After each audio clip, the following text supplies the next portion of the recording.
Welcome to SVG-TV News for Wednesday, March 13, 2024. I am Rochelle Batiste with the details.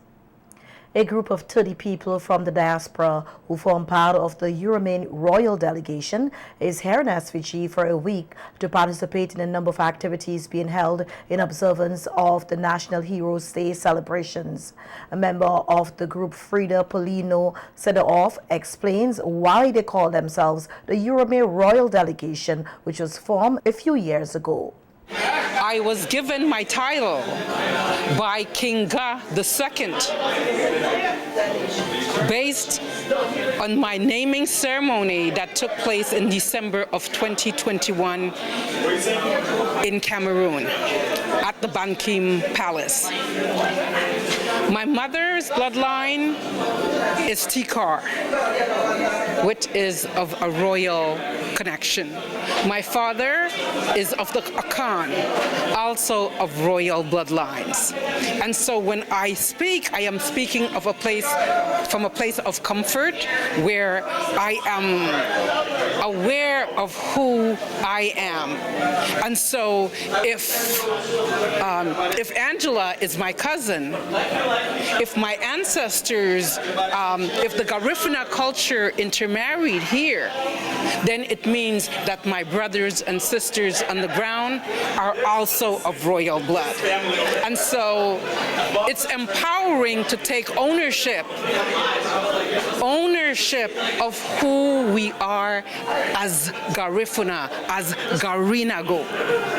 Some of the activities the group will be participating in are the three-day Garifuna Conference, which wrapped up today at the University of the West Indies Global Campus site at French's Kingston. Tomorrow's Reeds Lane ceremony at the Obelisk here at Dorsetshire Hill, visits to other heritage sites, including Baliceaux. I think on the 15th we might be somewhere, but on the 16th I think we are going to be going to Baliceaux, and so we look forward to seeing you. Okay. And you're speaking this afternoon? Yes, I am. I want to panelist this afternoon to share my dissertation findings with the community and yourself. Thank you. This is my fourth trip to Urume, and this is my fifth trip. It's a pilgrimage to the ancestors that I personally return home. And Prime Minister Dr. Raul Gonzalez remains steadfast in the accusation of Baliceaux despite not coming through in time for March 14th, which is observed here at SVG as National Heroes Day. Speaking on NBC Radio Face-to-Face program today, Prime Minister Gonzalez said the surveyors did not complete the evaluation as was anticipated, but he is patient. If I have to wait a few more days or weeks for the public servants to do what they have to do in accordance with the law, I have a patience and a calm. Sun brightens stone, and all the river burns. But we have to get on with it fairly quickly, because while rain a fall, the dirty tough. But the commitment is absolutely there for us to have Baliceaux as a memorial for our ancestors who died there, those who suffered there, and it's something I feel very strongly about. The Prime Minister said that all loopholes are being looked into as it regards the titling of Baliceaux. Unfortunately, the discussions and the requisites in relation to those discussions taken a little longer than I would have wished. I gave instructions straight away for the Attorney General to check the title. Double check the title. This had been done before, but if you're doing a transaction, you check the title upon entering the transaction. because anything could have happened from the last time you checked to now. Yeah. Somebody might have taken a mortgage, something. So we have to be clear. If the purported owners do not agree on certain matters, the Prime Minister said there is the tribunal court that can settle the matter. If we can't come to an agreement voluntarily in the usual arm's length commercial transactions for the purchase of property by the government, there is the power entrusted in the 1922 Act for acquisition. And of course, when you acquire, the Constitution makes it plain that you have to pay fair, reasonable compensation within a reasonable time. And if the owner of the property isn't satisfied, there's a tribunal chaired by a judge. They represent one person. They have one person representing them on the tribunal, and the government has one person. And we go to a tribunal. In other words, to do things in the normal way and protecting people's right to property. The Prime Minister alluded to the recently CELAC EU's Declaration on the Rights of Indigenous Peoples. At yesterday's keynote address, the Finance Minister Camilo Gonzalez stated that they are using the declaration to strengthen their case for acquisition of Baliceaux. It is well known that Prime Minister Gonzalez has been active and activist as a champion of reparatory justice for the victims of the transatlantic slave trade and indigenous genocide. He was an early and consistent champion of CARICOM's 10-point plan for reparatory justice. That 10-point plan states unambiguously that, quote, European governments instructed genocidal actions upon indigenous communities. Under point 3 of CARICOM's 10-point plan, CARICOM states, among other things, that, quote, the governments of Europe committed genocide upon the native Caribbean population, and that genocide and land appropriation went hand in hand. It is that nexus between genocide and land where we seek to redress and address the issue of Baliceaux within the context of the Prime Minister's stated policy on Baliceaux. At the recently concluded CELAC summit in Bocamente Bay, St. Vincent and the Grenadines, the community of Latin American and Caribbean states adopted a declaration that, quote, reaffirmed our commitment to the implementation of the United Nations Declaration on the Rights of Indigenous Peoples and the American Declaration on the Rights of Indigenous Peoples. It is worth recalling that the United Nations Declaration on the Rights of Indigenous Peoples is, I'm quoting, concerned that indigenous peoples have suffered from historic injustices as a result of, among other things, their colonization and dispossession of their lands, territories, and resources, thus preventing them from exercising in particular their right to development in accordance with their own needs and interests. Chairperson of the SVG National Trust, Louise Mitchell, welcomes the initiative taken by the government to acquire Baliceaux. However, she acknowledged that it may take some time, bearing in mind that the organization had previously attempted to seek clarity on its sale. Mitchell made this statement after a question was raised by a participant during a discussion on the second day of the 11th Garifuna Conference, where the individual wanted to know if any organization had tried before to meet with the owners of Baliceaux on acquisition. So there's nothing wrong with acquisition per se. Obviously it has to be conducted in a certain way. And the minister did say that they would check into title, they would follow the proper procedure.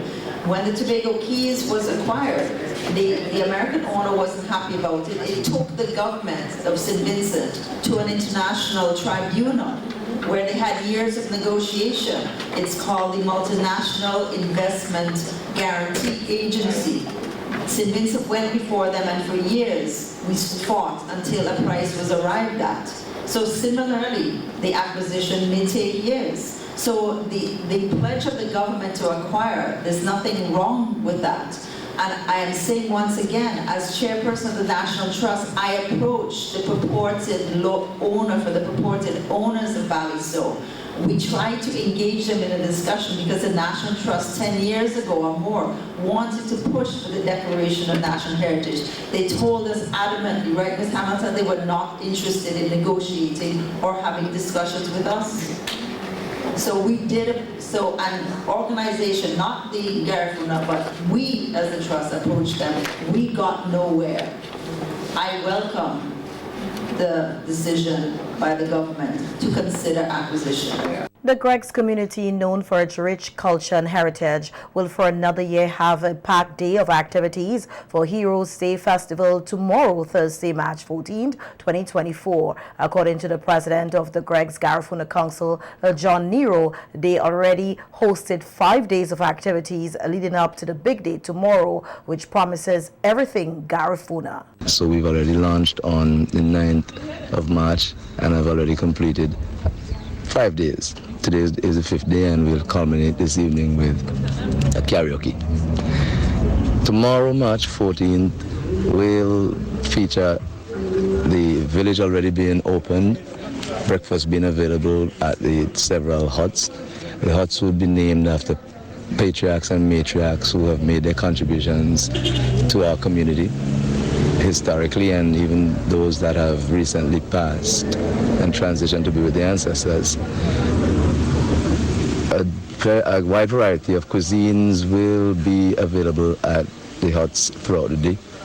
At 2 p.m., we will have a pre-program package where there's an open mic and a meet and greet session so that all persons may be able to voice their opinion and so on about the festival and their experiences. Nero said the council, which exists for 29 years, has seen significant improvements to its planning for the National Heroes and Heritage Day celebrations, as activities now finish late into the night. At 4 p.m. sharp, we will begin the official stage program, which will have performances from young people as well as middle-aged and elder persons. We expect the contingent from the Diaspora to be on stage as well. They paid us a visit during the 5 days of activities and we appreciate that eternally.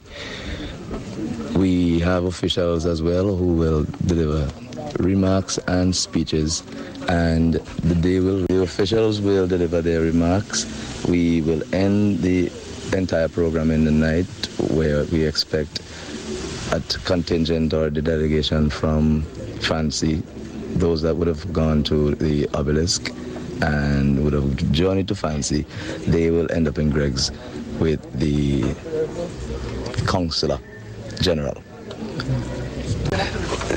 So after the official program, we will have the after party. The North Windward Association of Fancy chapter is putting down the final touches at the venue in Fancy for its 19th Heroes Day Festival. Coordinator of the event, Maxwell Tajo Francis, said not only will attendees enjoy the traditions and culture, but they can expect to have a great time throughout the day. Tomorrow is going to be a very big hype of activities.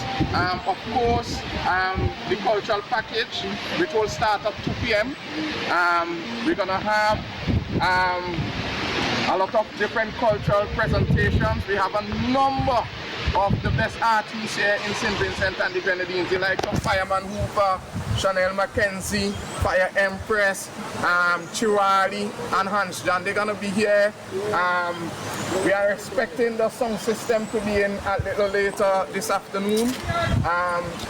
As you can see in the background here, we have the brewery. We have floor is already here on the ground decorating the site. The site is clean, and people can expect a very good activity tomorrow. Francis, who has been coordinating the event for a number of years now, is encouraging persons to immerse themselves in the indigenous culture in Fancy tomorrow. This is just hours leading up to the event. We are inviting everybody to come up to Fancy. We are inviting those of you who have always journeyed here, and those of you who probably would have heard of the event. We are inviting you to come up. We're going to have a lot of indigenous dishes, cassava bread, madungo and fish, dukuna, farine, you name it. It's all going to be happening right here in Fancy. So just come up and try to get arrived early and join up to Fancy. Prime Minister Dr. Ralph Gonsalves is urging Vincentians to start the planning process early for the 2024 Atlantic hurricane season, which usually starts on June 1st annually. However, meteorologists have predicted an earlier start to the season this year. On the radio today, Prime Minister Gonsalves said it is important that persons put their houses in order for the season. We can't wait until the 1st of June. We have to begin to think about how things are. Do I have to change a galvanize? I had to tack it down firmer. Is the window rattling? Do I need some help with this or that? Do I have a fridge which can hold, which is working, so that I need, just in case there's a storm, I need 3 days or 4 days of supplies, water storage, the various elements, Johnny P. Everybody knows the routine by now, but we are a country which is very vulnerable to natural disasters. And as you notice that we in government have addressed this as an important public policy issue, like no other government in the history of this country. Everybody sees it. In preparation for any disasters, during the time of disasters, how you manage them, and the humanitarian situation and the recovery. Nobody. On the contingency fund, which was set up to help the country deal with impacts of disasters and other emergencies, Prime Minister Gonsalves said as it now stands, the fund has $61 million in it. However, it isn't enough, and they are seeking more monies from the World Bank to assist in this regard. The last time, we also took advantage of what is called a CATDD, a catastrophic deferred drawdown option from the World Bank. When we go and borrow from IDA, let's say we can get $50 million to borrow. Last time, and even when the election coming on, I said, let's organize with the World Bank to put aside $20 million US. And when if any emergency comes and we declare it, within 2-3 days, we making the request of the World Bank. That money would be in our account at the central bank. Can't spend everything. And that money is International Development Association money. We is 0.75% interest, 45-year money. So it's almost like a grant. Okay. But some people may say, well, spend it. Yam it up. Johnny P. Those who don't have the experience and those who don't have the wisdom of having to deal with repeated natural disasters, and every time we have come out of the tunnel of disaster, in some cases we have to dig ourselves out of the abyss of disaster, depending on the scale of it, the depth, the magnitude, to put ourselves on a path of recovery, save lives in the meantime. So there's another round. That money was used up, but there's another round which we are negotiating. Hopefully we can get it by June, which is when the hurricane season formally begins. The Prime Minister said a team from the World Bank was on the ground and that Minister of Finance Camila Gonsalves is handling the discussions on the matter. He also used the opportunity to highlight other steps that the government have been taking to further strengthen the country's disaster preparedness, including a National Physical Development Plan 2021 to 2041, which he said is in the draft stage at the Attorney General's chambers for review before going on to Cabinet for approval. Government, there are a lot of things which are being done on a daily basis. They're not flashy, And you don't know they're happening unless I tell you they're happening. But so much is happening, Johnny P. I can't tell you everything. Sometimes I could only talk the headlines. Right. But that work has been done. And the Attorney General's chambers, they're reviewing it. This National Physical Development Plan, 20-year one, 2021 to 2041. how are we doing with our physical resources? How are we protecting them? How are we using them? The little bit of land we got here. Then there is a national comprehensive disaster management policy. This is now being finalized and to be submitted to us. It has a strategy and implementation plan. Updating your disaster management policy. Then we have a draft national emergency shelters management policy, because you will have emergency shelters and we need, you've heard some complaints. You'll always have complaints about how you run your shelters. But Johnny P, good as we have done, we have to set the policy and update that. Now, there's a draft, we need to do some further review to it, and I'm hoping that by June, before the hurricane season, we could have it and brought to cabinet. Then there is a school safety policy. A school safety policy is not only to deal with issue of violence. It's also a question of keeping the school safe in relation to natural disasters. And when children have to leave the school, do we have as good a framework as we should have for online learning, teaching and learning? Because, we have had experiences with that in COVID and the volcanic eruption. Yes. Yes. Virtual. So we have to tighten that up. You gotta wait until the disaster happens again. Prime Minister Gonzalez also noted that they are finalizing the National Adaptation Plan for Agriculture in regards to food and water, reviewing National Emergency Telecommunication Plan, which he said will be done in the next 2 months' time, the framing of a national health policy with disaster preparedness. In other local news now, we hear that citizens are being reminded to hand over their illegal guns as the National Firearms Amnesty enters the second week. The last report from the RSVG police force was that one gun had been handed over in the first few days of the amnesty. On the Police Beat program on Monday night, on NBC Radio, Superintendent of Police Junior Simmons again made an appeal to persons in possession of illegal guns to take advantage of the 3 months amnesty, which ends on May 31st, 2024. This amnesty doesn't only apply to firearms, but it also extends to replica or imitation firearms, ammunition, and any parts of the firearm. So if you have any illegal ammunition in your possession, you can hand them over.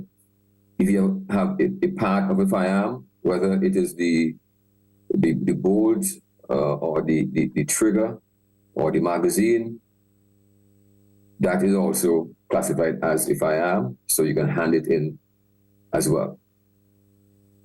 And this is a no question asked amnesty. So have no fear if you have an illegal firearm in your possession right now and you want to hand it in, please hand it in to any police officer or any police station. If you have concerns about handing it into a police officer, then we have agents to whom we can hand it into. And the agents includes ministers of religion, justices of the peace, lawyers and solicitors, parliamentarians or politicians, head teachers, and firearms dealers. SOP Simmons noted that amendments are being made to the fines and charges of possession of illegal arms after the amnesty, and that they are expected to be heavier fines. As a matter of fact, there would also be new charges or new offenses that would be included in the amendments to the Firearms Act. And 12 new offenses includes trafficking of firearms or prohibited weapon. So anyone who is found in possession of 2 or more firearms or prohibited weapon, they can be charged for trafficking in firearms, and you can also be charged for possession of ghost gun or 3D printed firearm.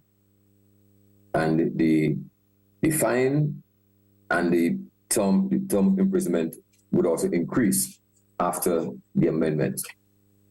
So please, ladies and gentlemen, if you're in position. And the RSVG Police Force says the objective of the amnesty is to enhance and improve community safety and security by reducing the ongoing threat of illegally held firearms and ammunition in the state and reducing the likelihood of such firearms falling into the hands of criminals as a result of break-ins, theft, or accidental loss.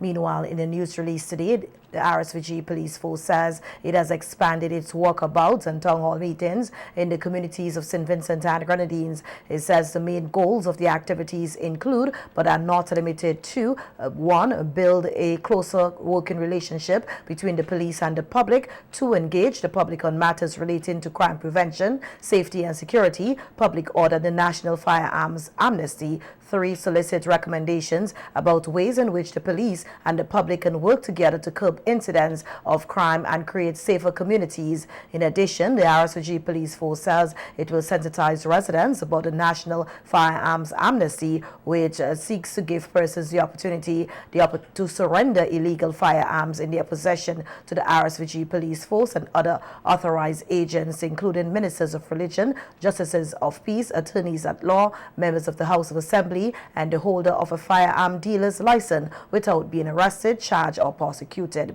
The amnesty also extends to replica or imitation firearms, ammunition, and any part of firearms. The next walkabout and town hall meeting will take place on March 31st in Edinburgh. The RSVG Police Force solicits the cooperation of all concerned to help remove illegal firearms from the hands of criminals and from off the streets of St. Vincent and the Grenadines. It says, together we can keep the country safe from illegally held firearms. The Searchlight newspaper, a national newspaper here in SVG, is described as callous the inaction by Meta, the company owning Facebook, following the takeover of hackers of the company's Facebook page, Searchlight 1. The Searchlight, published by Interactive Media Limited, said last Thursday the first notice unusual activity on the page on January 31st, 2024, when all their administrators were logged out, then denied access to the page. There was no further activity on the page until March 6, when posts of a sexually provocative nature began appearing on the page and in its Facebook stories. The company has reported the breach to Meta using all available means to no avail, said Colita Oliver, the newspaper's editor, who added that even the Royal St. Vincent and the Grenadines Police Force has not been able to get the attention of the technology conglomerate. Oliver said, in the meantime, untold reputational damage is being done to their brand, noting that the company was founded in 1995 by a small group of intentions, and it is frustrating to look on at the destruction of their hard work over the last 28 years and not to be able to do anything. Oliver said Meta has told them that their records do not show that they set up the page or that they are administrators, which she said they find strange because they verified their ownership of the page with Meta a few years ago, and that they have documents that attest to Interactive Media Limited's ownership of the page. The Searchlight's editor said she finds the inaction of Meta shows a callous disregard and utter disrespect for a media organization that has been doing business with them since 2011. It was further pointed out that the abandonment of hacking victims by Meta has been decried by law enforcement authorities in the United States. And on March 5, 2024, a coalition of 41 state attorney generals who wrote the company calling on them to take immediate action.